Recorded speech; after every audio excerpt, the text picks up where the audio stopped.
दोस्तों एक बहुत कॉमन प्रॉब्लम हर की लाइफ में होती रहती है और उसको बोलते हैं मसल क्रैम्प, जिसको हम लोग हिंदी में मांसपेशी के ऐंठन बोल सकते हैं। मैं आपको थोड़ा सा डिस्क्राइब क्यों, आपको मैंने कभी आपने अंगड़ाई लिया है रात को सोते वक्त, सडनली पैर के मसल सारे कॉन्ट्रैक्ट कर गए और बहुत जबरदस्त पेन होती है, 2 मिनट तक आप बात नहीं कर पाते, आंख से आंसू आने लगती है और धीरे धीरे 2 मिनट बाद वो क्रैम्प खत्म हो जाती है। ये क्रैम्प अगर आपको हो रही है तो ये लेक्चर आपके लिए बहुत जरूरी है।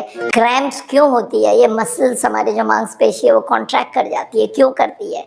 इसके 6-7 कारण है। पहला कारण है ओवर यूज और exercise of the muscles, unaccustomed exercise. जो आप अभी तक नहीं करते थे वैसा कोई एक्सरसाइज कर दिया तो मसल्स में क्रैम्प हो सकता है। डिहाइड्रेशन, हमारे बॉडी में पानी की कमी हो तो डिहाइड्रेशन से भी एक क्रैम्प होता है। इलेक्ट्रोलाइट, अगर बहुत ज्यादा पसीना आ रहा है और आप नमक खा नहीं रहे हैं तो इलेक्ट्रोलाइट की कमी हो जाने से भी ये क्रैम्प होता है। आजकल 2 बहुत कॉमन बीमारी हो गई है, विटामिन डी की कमी और कैल्शियम की कमी। इन दोनों की वजह से भी क्रैम्प बहुत कॉमन होती है और ये देखा जाता है जो लोग फिजिकली एक्टिव नहीं है, फ्लेक्सिबिलिटी एकदम नहीं है, जो योग वगैरह नहीं करते हैं, उनको क्रैम्प जल्दी होती है। और क्रैम्प का मैं जिनको डायबिटीज है, जिनकी उम्र बढ़ रही है, उनको क्रैम्प होने के चांसेस बहुत ज्यादा है। तो चलिए अब करना क्या चाहिए? अगर क्रैम्प हो जाए तो क्या करना चाहिए?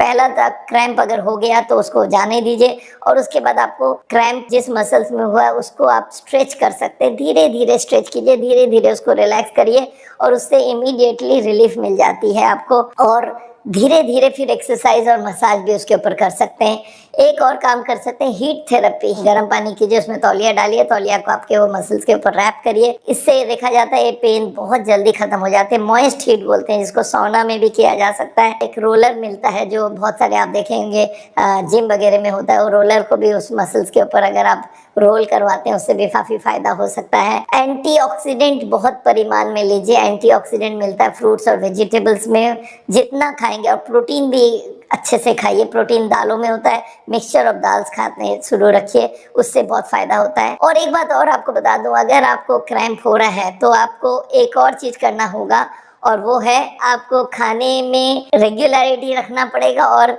हाइड्रेशन, मतलब पानी पीते रहना होगा। पानी ज्यादा पीने से काफी डिहाइड्रेशन खत्म होती है और क्रैम्प कम आने के चांसेस हैं। 2 चीज आप जरूर कर लीजिएगा अगर क्रैम्प की प्रॉब्लम है। एक तो कैल्शियम खाना चालू कर दीजिए और कैल्शियम के लिए मैंने आपको बोला था पान के दुकान का चूना मंगा लीजिए और हर दिन एक मटर दाने जितना चूना आप खाइए, उससे कैल्शियम की इससे अच्छा कहीं सोर्स नहीं होता है। और विटामिन डी जरूर लीजिए, उसके इंजेक्टेबल भी मिलती हैं और विटामिन डी के टैबलेट्स मिलते हैं, तो इससे विटामिन डी की कमी आपकी पूरी हो जाती है और क्रैम्प होने के चांसेस कम हो जाते हैं। तो दोस्तों ये सारी बातें आपको जानकारी होनी चाहिए। क्रैम्प हर के लाइफ में होता है and you should prevent it. Thank you so much. मिलते हैं आपको मेरा